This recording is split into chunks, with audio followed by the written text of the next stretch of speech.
بسم اللہ الرحمن الرحیم۔ Army Public School and College Fort Road Rawalpindi کی جانب سے جماعت 11ویں کے تمام طلباء کو خوش آمدید۔ اس ہفتے ہم نے ماہر القادری کی لکھی ہوئی ایک نظم حمد کا مطالعہ کرنا ہے۔ ماہر القادری کا اصل نام منظور حسین تھا اور وہ ماہر تخلص کرتے تھے، جبکہ ماہر القادری کے نام سے وہ مشہور ہوئے۔ آپ انڈیا میں ایک روزنامہ مدینہ سے وابستہ رہے۔ 1949 میں رسالہ فران نکالا، مکہ معظمہ میں مدفون ہے۔ ان کی وجہ شہرت نعت گوئی ہے۔ آپ کی نظم نگاری میں سادگی، بے تکلفی اور زبان کی پاکیزگی اور شستگی خاص نمایاں ہیں۔ آپ کی شاعری کا محور عشق رسول صلی اللہ علیہ وآلہ وسلم۔ نظم کا پہلا شعر ہے: فکر و دانش کی ہے معراج خدا کا اقرار، فکر و دانش کی ہے معراج خدا کا اقرار، یہی وجدان کی آواز ہے فطرت کی پکار۔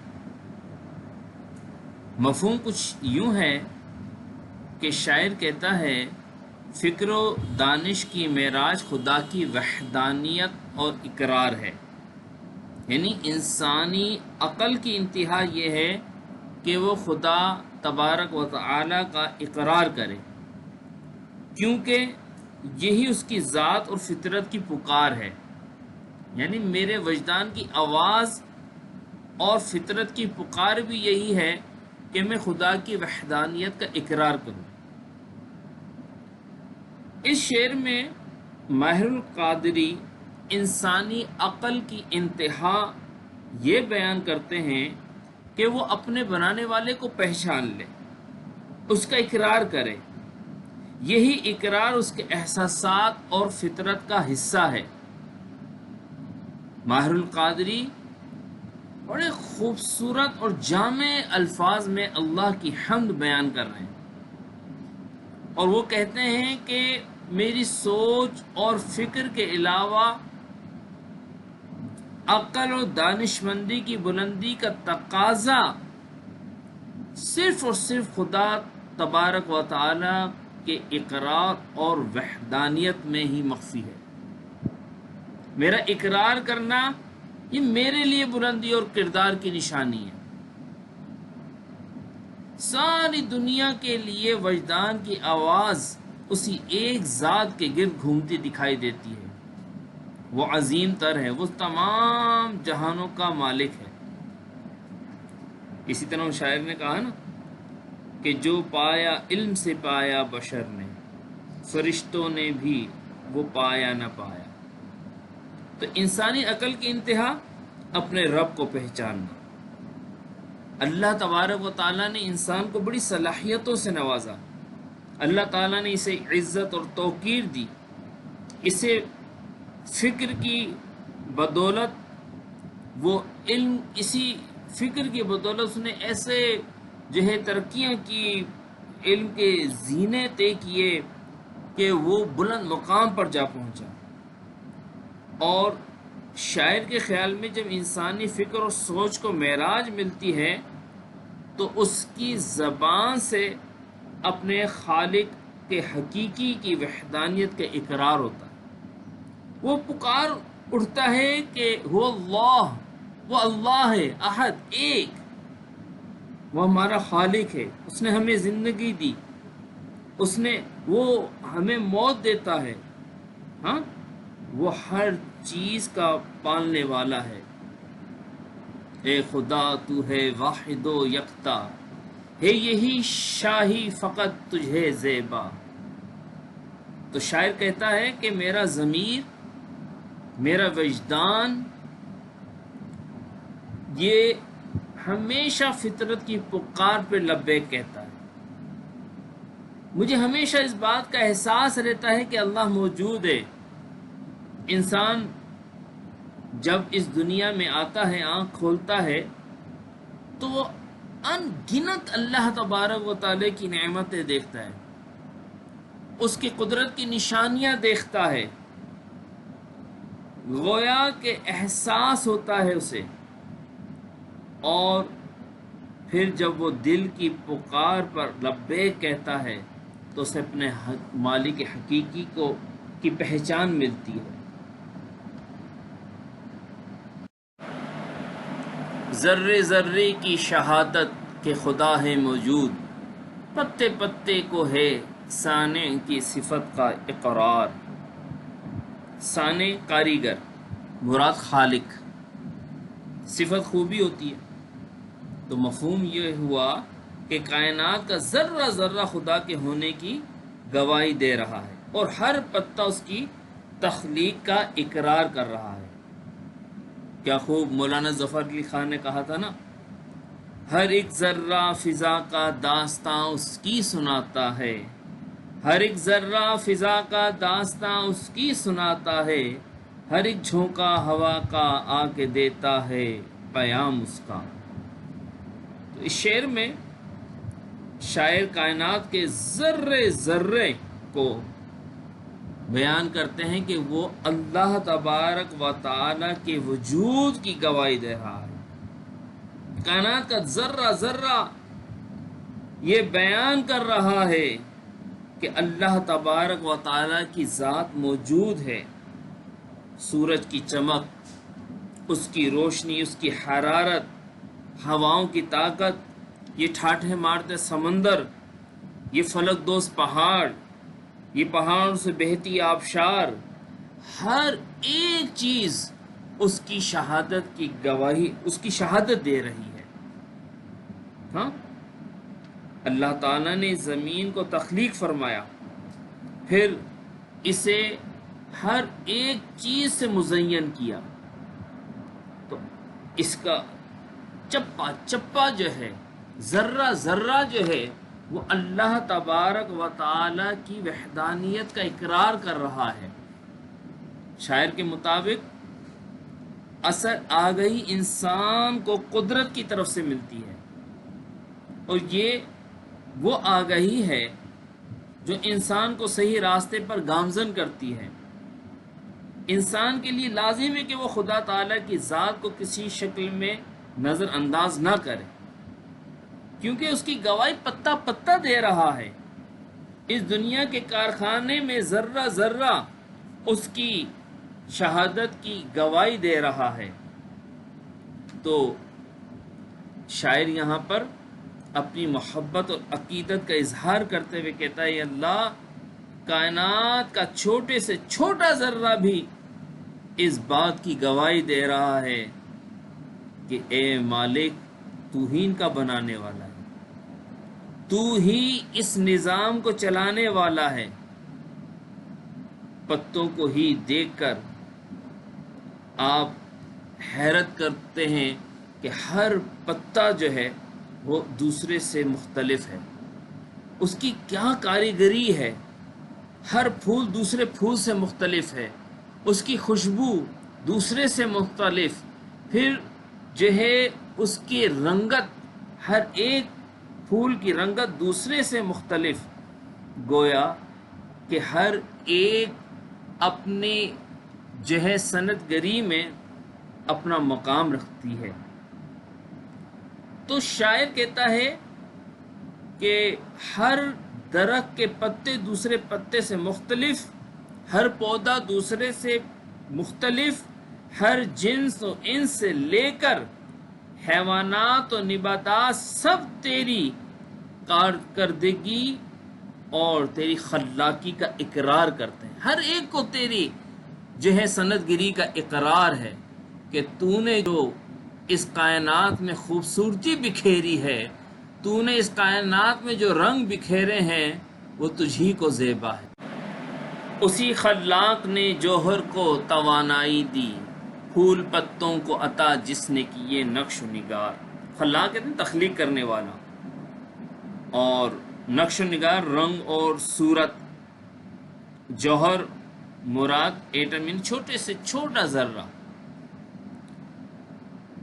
تو یہاں پر شاعر کہتا ہے کہ اللہ ہی وہ خالق ہے جس نے چھوٹے سے چھوٹے ذرے ایٹم میں توانائی کا لامحدود خزانہ چھپایا ہے، اور وہی ہے جس نے پھول اور پتوں کو رنگ اور صورتیں عطا کی۔ اسی خالق نے ہر ذرے کے اندر توانائی کا خزانہ چھپایا ہے، اور پھول پتوں کو خوبصورت نقش و نگار اسی نے عطا کیے ہیں۔ بلا شبہ اس میں کوئی شک نہیں کہ اس وسیع و عریض کائنات کا خالق اللہ ہے۔ اسی نے سورج، چاند، ستارے، کہکشاں، زمین، آسمان، چرند پرند، شجر حجر، نباتات، سب اسی نے پیدا کیے۔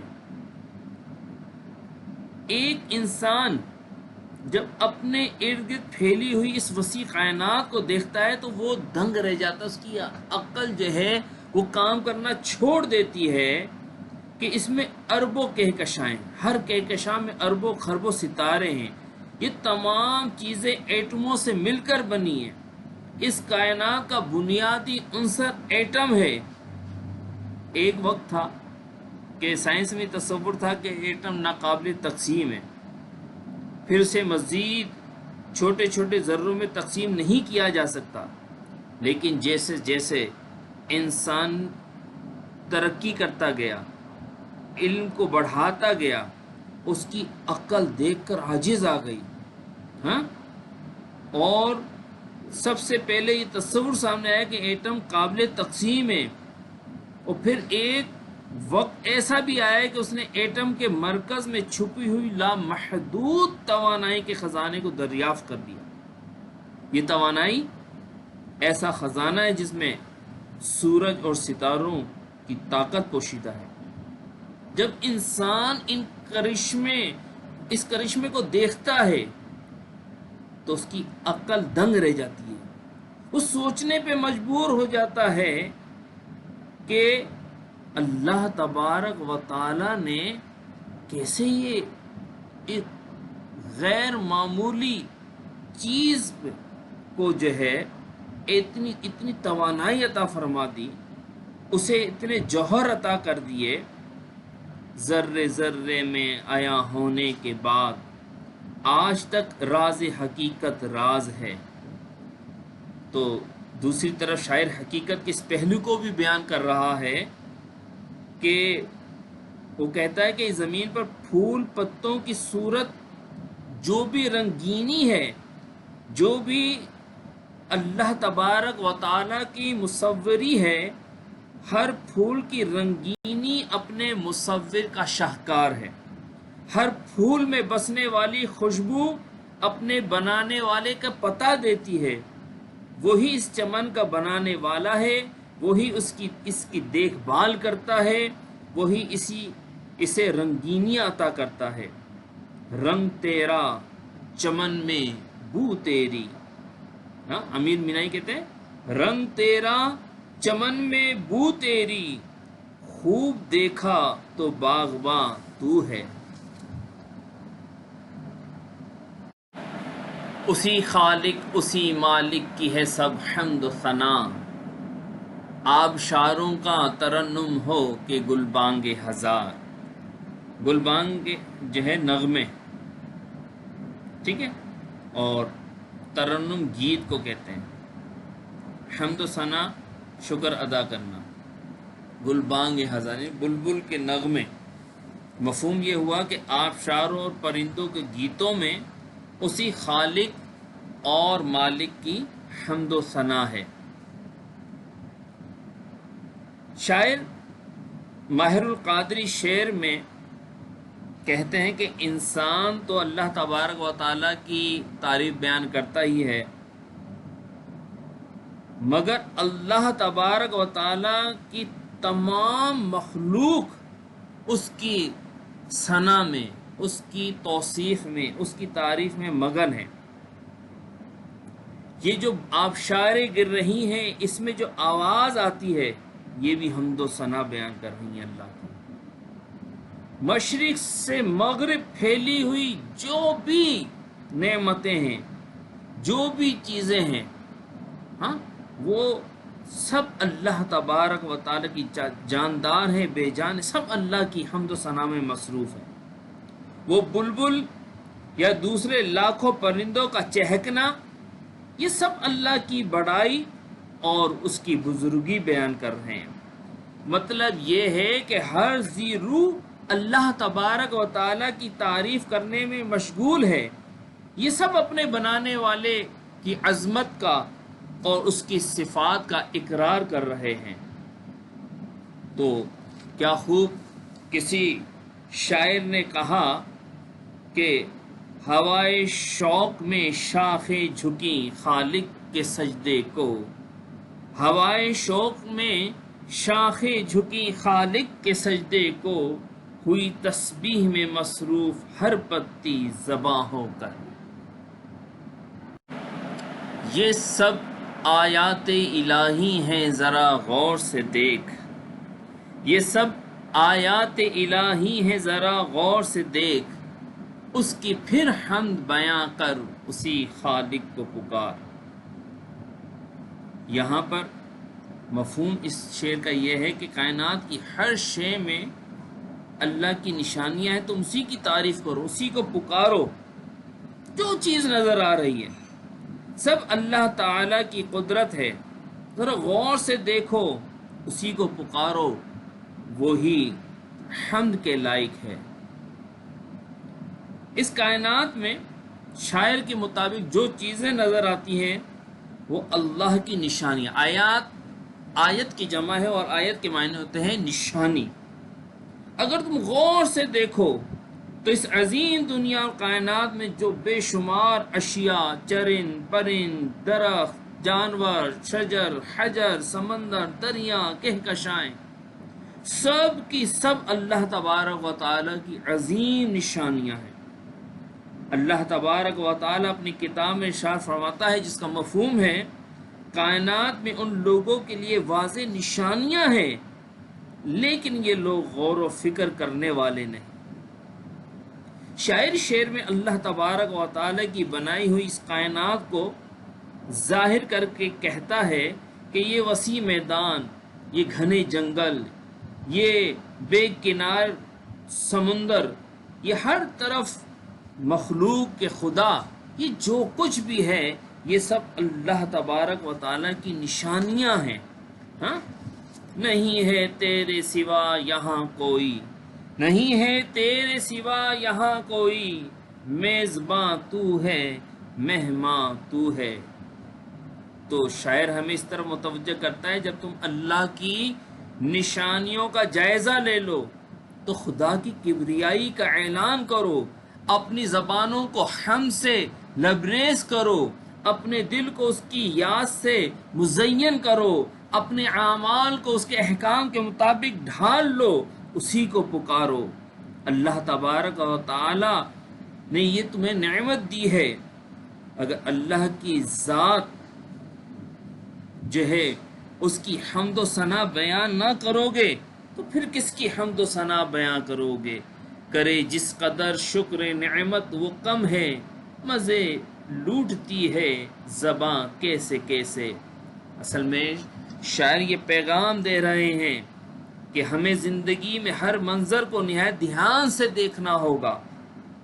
یہ ہر منظر اللہ کی قدرت کی نشانیاں بیان کر رہا ہے اور ہمیں خوب غور و خوض کرنا ہوگا اور اپنے آپ کو اللہ کے احکامات کے مطابق ڈھالنا ہوگا، اس کے ذکر کرنا ہے، اس کی یاد سے دلوں کو معمور رکھنا ہے، اس کے احکامات پر عمل کرنا ہے، اس کے پیارے محبوب علیہ الصلاۃ و تسلیم کی سنتوں پر عمل پیرا ہو کر اسے راضی کرنا ہے۔ تو یہ پھر ایک صحیح سچے مسلمان کی نشانی ہے، ایک بندے کی یہی صحیح بندگی ہے کہ وہ اپنے رب کا ہر حال میں شکر ادا کرے۔ اس کی صنعت کے نمونے ہیں وہ نگہت ہو کے رنگ، اس کی قدرت کے کرشمے ہیں خزاں ہو کے بہار۔ یہ آخری شعر ہے اس نظم کا، جس میں ماہر القادری کہتے ہیں کہ کسی قسم کی خوشبو ہو یا کسی قسم کا رنگ، سب اللہ تبارک و تعالی کی خلاق اور ہنرمندی کا نتیجہ ہے، یہ اس کی صنعت ہے نا. یہ اللہ تعالیٰ ہی کی قدرت ہے کہ دنیا میں ہزاروں انواع و اقسام کے پھول ہیں، جن میں ہر پھول کا رنگ اور خوشبو ایک دوسرے سے مختلف. خزاں کا موسم ہو یا بہار کا، پت جھڑ ہو یا پھول کھلے ہوئے ہوں، یہ سب اسی کے کمالات کا اظہار ہے. یہ سب اسی قادر مطلق کے ہاتھ کے مظہر ہیں. اللہ ہی ہے جو دن کو رات بناتا ہے اور رات کو دن میں تبدیل کرتا ہے. یہ سب تبدیلیاں اللہ تبارک و تعالی کی طرف ہمیں جو ہے متوجہ کر رہی ہیں کہ اپنے خالق کو پہچانو، جس خالق نے اس جہاں میں یہ رنگ کھلائے ہیں، جس خالق نے یہ کبھی دن ہے، کبھی رات ہے، کبھی خزاں ہے، کبھی بہار ہے، یہ سب کے سب اس کی نشانیاں ہیں. تو اس کی پھر کیوں حمد و ثنا نہ بیان کی جائے. یہ کائنات ایک قدرت کے کارخانے کی مانند ہے، جس میں ہر طرف خالق کے کائنات کی نشانیاں بکھری ہوئی ہیں. تو پھر اس کی پہچان کیوں نہ ہو انسان کو؟ ہاں، آفاق میں پھیلے گی کب تک نہ مہک تیری، گھر گھر لیے پھرتی ہے پیغام صبا تیرا. تو اصل میں شاعر یہ پیغام دے رہے ہیں کہ کائنات خدائے رحمان کی وہ صفت ہے جس میں ہر طرف ہر طرح کی مخلوق پائی جاتی ہے. اس کائنات میں ہر طرح کا رنگ اور موسم پایا جاتا ہے. اس میں پھولوں سے بھرپور بہار کا موسم بھی آتا ہے اور پتوں سے محروم خزاں کا زمانہ بھی آتا ہے. کہیں خوشیاں بھی آتی ہیں تو کبھی غم بھی دامن گیر ہوتے ہیں. یہی اس کائنات کی خوبصورتی کا راز ہے. تو اپنے رب کو پہچانو اور اس کی بندگی صحیح معنوں میں کرتے ہوئے اپنی زندگی کو گزارنے کا یہ پیغام دیا جا رہا ہے اس حمد میں.